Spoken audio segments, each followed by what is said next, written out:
is the NDC's manifesto. The last time we discussed the NPP's manifesto. What are the things that stick out for you in that manifesto? No, I think there's some good things, right, in both manifestos, particularly the NDC manifesto. That's the one that we are discussing at the moment. But let me just go back one bit. I know my good friends, Dennis and Sami, if you give them 24 hours, they will do the back and forth, and, that's their job, right? But the point is that both of the parties, when you actually look at the manifestos, and you can go all the way back to 2000, 2004, 2008, 12, you will see similar elements of the proposals, right, that cuts across board. And there's nothing wrong with that, right?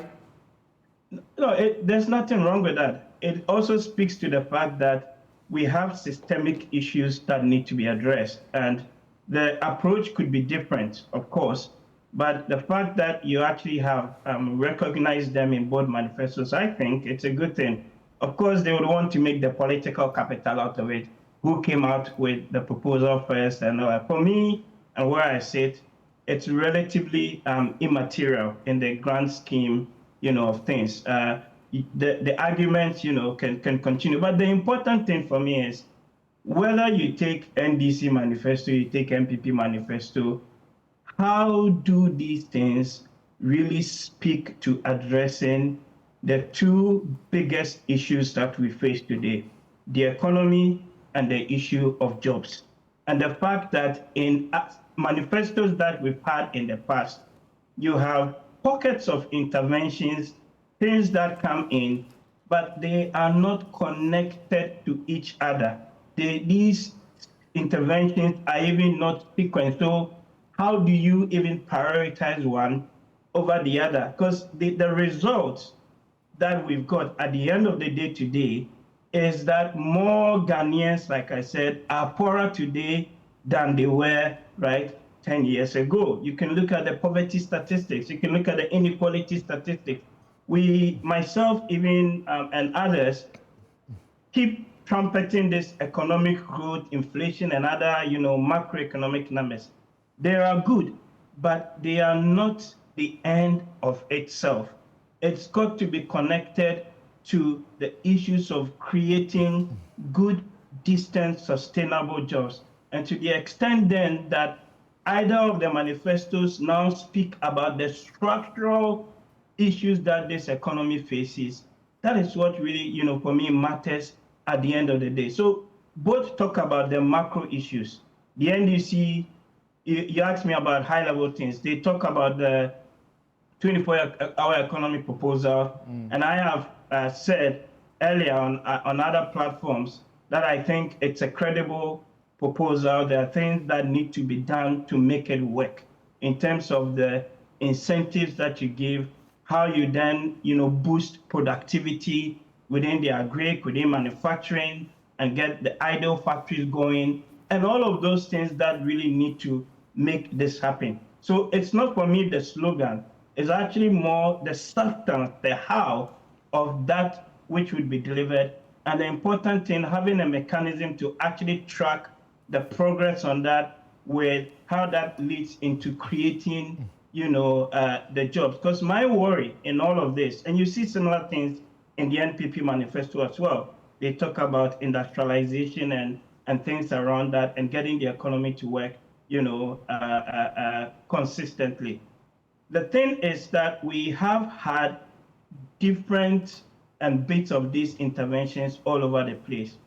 But I like to borrow what one of my colleagues, Professor Ken Opalu, he's a Kenyan political economist. He put out a piece earlier this week on Nigeria, and he actually had an interesting quote there, which I want to borrow to make a point, right? That you often can have, quote, these bold but rudderless attempts at structural transformation. So what do I mean by that? Yes, so you have bold but rudderless attempt. It is not going anywhere. There's no sense of direction. There's no sense of connecting the dots together. There's no underlying theory of change. The economic agenda is not coherent. So in one sense, you're punishing, for example, the private sector, but at the same time, you say you want to create good, right? And so it's very important for me, from where I sit, really, that regardless of the manifesto you take, MPP, NDC, CPP, all of those things, fundamentally, how would this impact the ordinary lives of Ghanaians? That's where I ask you this question, Dr. Theo Acheampong. Overall economic growth and job creation. And when I look at the proposals that have come from both parties, I don't think that it does enough to really push us in the direction of the structural transformation, right, that we are looking for. Because I don't get the sense, yes, some proposals are bold, but it is not morphed into a coherent structural transformational agenda that would help us to create jobs and reduce the poverty and inequality. After all, if that were the case, then what should have happened over the last 10 years is that inequality should have been going down, but rather it's going up. You have 3 in 10 of your population now that are much poorer now than they were 10 years ago when it was 1, right? Right, Doc. So the question I was asking. And then the other thing, quick one, just a quick one. The other thing is, and you asked both of them, right? Where are you going to get the money to fund all of this? Exactly. Right? Especially in the context of the IMF program and the limited fiscal space that we've been talking about. And both parties dance around this specific thing. Oh, we can, if we stop corruption, you can create some space and all of that. But we need specific, right, costed proposals on the, then rally up to see the overall fiscal impact.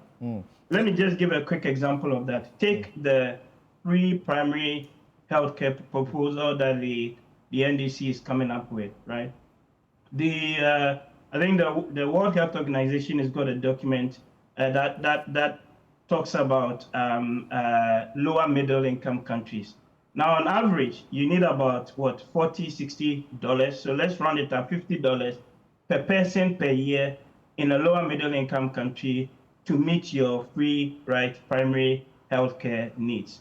Now, if you use Ghana's population now, 34 million, and you work those numbers conservatively, you're talking about $1.7 billion a year, or around $7 billion over 4 years. Now, let's assume that even half of Ghanaians, right, will be able to access that. You're talking in total around $3 billion, right, over the 4 years, or a little around, let's say, $800 million, right, per year. Now, that is as much as the money you're getting from oil proceeds, right, currently, or other, investments that are coming into the economy. So clearly, you see that these manifestos would have big impact, right, on the fiscal space, and there's actually not much money lying around to do some of these things without having to actually go to the international capital markets to borrow, and we've been shut out from that market until 2027, 28. Maybe, thereabouts. So those are the big things. I don't see, like I said very earlier, a coherent economic transformational agenda with clear benchmarks that are linked to specific sectoral outcomes that we can measure, that then allows us to actually say at the end of the day, that this is where we were, and this is kind of where we have, got into. And that is why I think that, yes, you can have both, but if you don't have that coherence, that sense of direction, then to borrow my friend's words again, it will become a rudderless attempt at structural transformation. The issue about, this one affects the two. E-levy alone, over 3 years, from 2025 to 2027, if you scrap it, we are talking about losing in excess of 13 billion. How is it possible for the NDC to scrap it? Or we're talking about NDC's manifesto. So, yeah. Where are they going to I think get the money from? Yeah. That revenue loss, how would they make up for it? Yeah, so you have to then also look at what is the cost of the transaction to the average sort of Ghanaian. I remember very well, was it 2 years or 3 years ago when the e-levy was being proposed, and I was here on this platform, and some of us from the get-go said it was a non-starter, right? Same thing with the COVID levy, which now I think should be scrapped. So those little tax proposals, and you see it on both parties. The scrapping of them for me would provide a little bit more cushion and convenience to Ghanaians, especially even those that are in the lower tier of our society, right? That you look at the studies and the tax burden on those within like the lower 25%, quintile of the population, when they make these transfers, they feel the effect more than, for example, myself, who you may call middle class or upper middle class, for that matter, right? You want to get more into people's pockets to spend. And I think that the idea that the state is some sort of tanker, right, that is there to give freebies, we have to test that a little bit, because ultimately what will happen is with all the freebies that are being proposed, you ultimately have to either increase more taxes or go and borrow. And we don't have the option to borrow, because you look at the proposals, right? The NDC is promising 680 things at your last count. In 2020, it was 617. So that's an increment of roughly about 60, right? The NPP this time around is promising 380 things. In 2020, it was 223. That's roughly an increment of probably a little over 100, right, as well. So both of them have actually increased the size or the quantum of the promises that they are making. Although when you count, you will say the NDCs is more than the MPP. But the point really is that if you are to implement all these things, there is no money to do it. So something has to give. All right. You have to cut back on some of them and prioritize and sequence them. Right.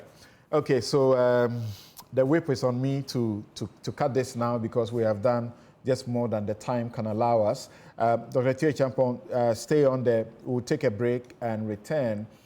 We have some adverts that we'll have to play back to back because they pay for the show.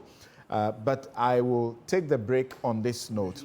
And 2009 budget statement. At the budget statement, it was investing in a better Ghana at paragraphs 731 and maybe 732. I find this there, which is at page 167, since we are fact checking. Now it says National Health Insurance Scheme. Madam Speaker,